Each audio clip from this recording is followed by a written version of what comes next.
السلام عليكم ورحمة الله وبركاته. waxaan naga daawanaysaan ajmal degan asxaabta igu xiran dhammaantiin soo dhawaada subax wanaagsan. saakay waxaan maleynayaa waa arkaysan qoraxda xitaa meesha ka soo bixayso. qoraxda halkaas nooga soo baxay saakay waa aragtaan. soo dhawaada asxaabta igu xiran dhammaantiin muuqaalka like saara sii share gareeya wixii fikradaha oo qabtaan insha Allah komentiyada noogu soo qora. horta laakiin like ku badiyo muuqaalka like ku badiyo taasha subax saas u kalaada habeenkii qalabkana waa soo hoyitaan ilaahay awoodiisa. marka qof walba oo janalka hadda ugu horeyso subscribe saaro tambalaan kaa furto. jawiga muqdisho saaka waxaa rabaa inaad aragtaan waaga markuu bariyo siday u eg tahay.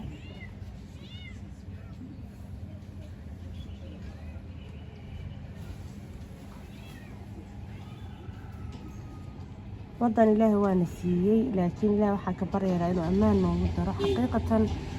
magaalada markaa jawigeeda aragtid xaalkeeda aragtid waxaa aqrinaysaa inaa wadankaaga maasha Allah wadan aad u fiican u yahay, laakiin dadka dhinacooda ay codab ku jirtaan. ilaahay markaa noo islaaxiyo qof walba oo Soomaaliya ilaahay ha ka dhigo mid ka fikira maslaxada ummadda iyo maslaxadiisa ee aan asaga dantiisa bas fiirsanin. intaas hadaa helno dhibaatooyinka way naga yaraanayaan.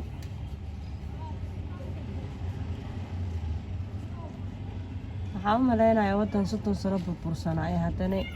noloshiisa ay saas tahay inuusan adduunka ka jira, laakiin alxamdulilah dad islaama ilaahay yaqaanaan nahay. intii dhimatay ilaahay ha u naxariisto. muuqaalkan waxaa ugu talagalay inaan ugu tacsiyeeyo dhammaan ummadda Soomaaliyeed ee ku geeriyootay musiibada ka dhacday habeen hore magaalada Muqdisho ilaa shalay socotay.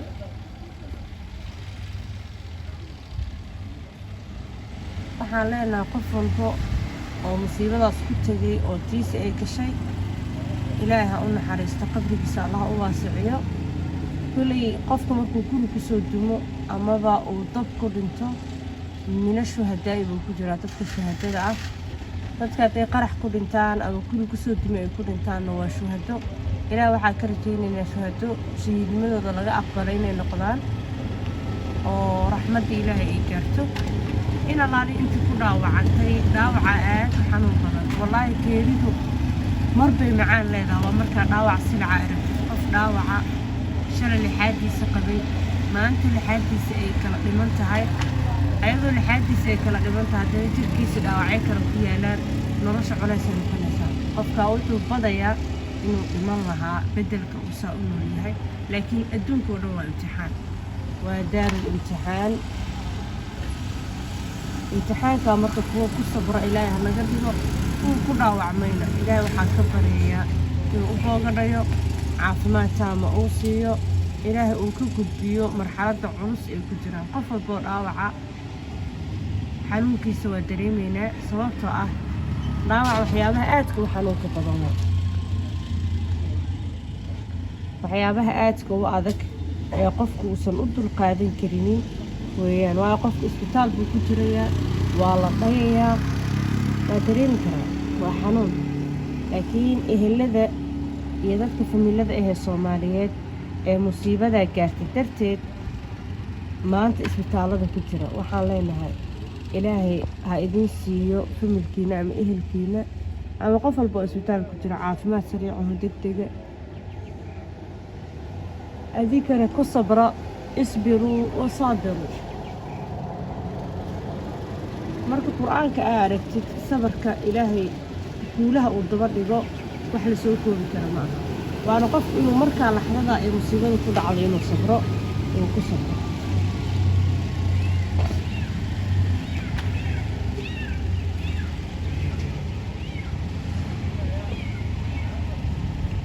sabarka daashiisa lama howga lamana khasaaro. annagoo dhan aan wada sabrayno waayo musiibada annagoo dhan ee nagu wada dhacday hal famid oo Soomaaliyeed kuma dhicin Soomaaliya dhan baa meesha wax ku gaareen ayagana ilaahay ha u naxariisto inta dhaawacaan ilaahay ha ugu ogadhayo waa arrin xanuun badan kurbo badan laakiin waxaan idin leeyahay mahmaa kaan wax walbay noqoto waddankana ka sabri mayno kana quusan mayno sababtoo ah adduunka ma jiro meel isaga noo dhaanta adduunku waa iska waqti kooban oo ilaahay ugu talagalay inay dadku ku noolaadaan saasay tahay anaga hadda ma dhahayno waddankan saan ahoo burbursan ka wada dhammaada ka xirxirta wax walbay noqotay Soomaaliya ama Muqdishoba ma laga dhammaanayo mana baaba'ayso mahmaa kaan iyo si kasta oo dhibaato uga dhacdo dhibaatada unbaa dhammaanaysa saa rajaynayna laakiin waddankuna wuu jirayaa dadkuna way jirayaa Soomaalina way jiri doonaan weligood waddankuna wuu jiri doonaa intay Soomaaliya jirto ilaahay waxaan ka rajaynaynaa laakiin inuu naga afjaro dhibka qaxa iyo burburka marxalada ka adagaa soo marnay oo magaaladoo dhan dhulka ay taagay maanta magaalada aa arkaysaan sidaa u eg ayadoo dhan dhinac walboo ka mida ama jiha kastoo ka mida uu dhaqdhaqaaqa ka socdo waqti waxay soo martay aan madaxa la qaadi karin waqti waxay soo martay burburkeeda ama dhibaatadeeda ay gaartay Muqdisho gudaheeda dad fara ku tirsan inay ku noolaadaan waan ka soo gudbintaa tan hadda aan ku jiraan insha Allah waan ka gudbi doonaa way dhammaan doontaa hala sabro hala adkaysto ilaahina aa wada noqono waxaa dhibkaan noo keenay amaba noo sababay waa anaga gudubtihne ilaahay ummad iskama burburiyo iskama halaago biduuni sabab annagaa sabab u ah waayo annaga ilaahay ku caasinay ilaahay wuxuuna siiyey dal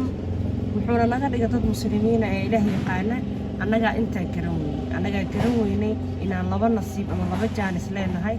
annagoo ku muslimiin ah ee isku hal diin ah hal luuqado af Soomaaliya ku kulansan iyo annagoo haysano waddamada dunida ugu cimilada fiican ugu istiraatiijisan ah maanta Soomaaliya gobolladeedoo dhan xitaa inta badan xeebay leeyihiin adduunka nimcadaas ma wada haystaan xitaa waddamada deriskana la ah ma haystaan maanta nimcada haysan laakiin waxaa la diidan yahay nimcada inaan ku raaxaysano taana ilaahay ogolaashihiisa ku heli karnaa haddaan ilaahay uu naga ogolaado oo Allah uu raali naga noqdo bini aadamku waxba nagama qaadayaan nabigu wuxuu yiri sallallahu alayhi wasallam hadday kulmaan aadanaha oo dhan calaa an yaduruuka bishayin inay shay kugu dhibaan jinniga insi waaya insi iyo jinniga oo dhan hadday kulmaan ee u kulmaan inay shay kugu dhibaan ama kugu dhibaateeyaan shaygaas haddaan ilaahay kuu korin inaad ku dhibaatooto ama dhib aad kaga kulantid lan yaduruuk kuma dhibi karaan hadday u kulmaan bini aadan oo dhan iyo jinni oo dhan inay shay kugu anfacaan shaygaa anfacaadiisana Allah uusan kuu qorin kuma anfici karaan ilaa wax ilaahay kuu qoray ma ahan ruficat al-aqlaam المهم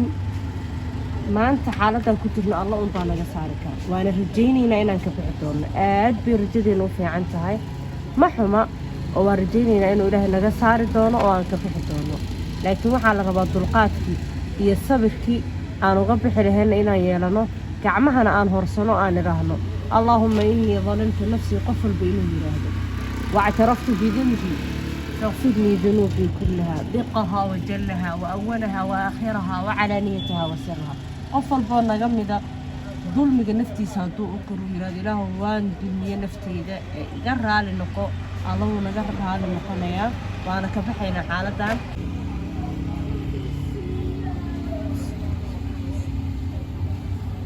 فمعني محمد إمانتي فحان أنا قلنا ولا لا استعد إننا وطن كنا نقول ضل كنا أنكر راحيسنا كنا ولا نقول قلنا عن كمار النجوم ودن أنا كنا وجدون كنا بعضا هذا اللي كرجينا وقال كم حنت على استي إن تعسنا قدرة